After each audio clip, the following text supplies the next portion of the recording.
On a entendu beaucoup de responsables, représentants d'organisations paysannes du Nord, du Sud, qui craignent énormément la signature des accords de partenariat économique. On a entendu depuis déjà ces derniers temps énormément de cris d'alarme. J'aimerais connaître la position du Niger par rapport à cette signature qui maintenant, normalement, doit se faire de région en région, mais on sait que l'Union européenne essaye aussi, pays par pays, pour essayer de diviser ces régniers.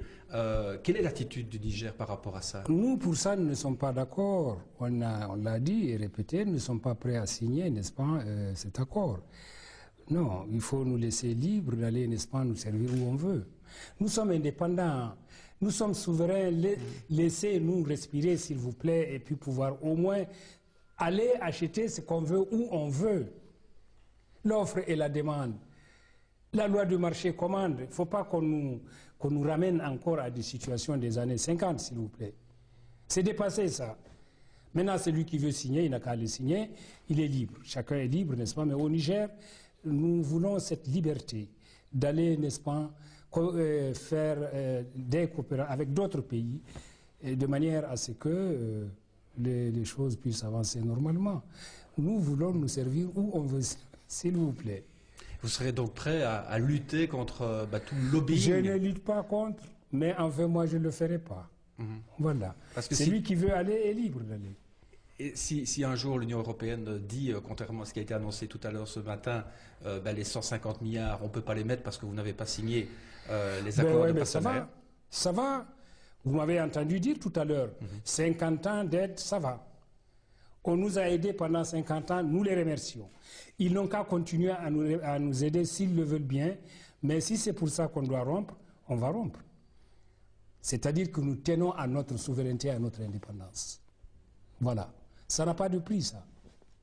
Le soutien aux organisations paysannes, c'est aussi une priorité, mais une organisation paysanne, une plateforme, c'est aussi parfois un contre-pouvoir. Ça ne fait pas peur, ça? Ouf! On n'a peur de rien dans la mesure où on est venu servir le peuple. On est élu. On est à sa disposition. La preuve, vous l'avez vu au Niger, comment on vit avec nos populations. On vivait bien hier matin, non? Ensemble. On respirait bien. Vous l'avez vu, vous l'avez senti. Donc voilà. Si vous avez peur de vos populations, mais enfin, vous partez quoi, c'est pas la peine d'attendre. Il n'y a rien à faire. La politique, c'est bien ça aussi. Le fait de pouvoir écouter comme ça les paysans, le jour de cette journée spéciale du paysan, c'est important à vos yeux de pouvoir écouter comme ça le paysan? Oui, oui. C'est une journée tout à fait particulière, de 365 jours. Le paysan autour, n'est-ce pas, du président de la République, et qui dit ses préoccupations. Le président de la République écoute attentivement les préoccupations de la population, prend bonne note, met en œuvre ce qu'il peut mettre en œuvre pendant les 12 mois à venir. Il n'y a rien de tel. Tant que vous n'avez pas le contact avec la base paysanne elle-même, vous n'avez rien en main.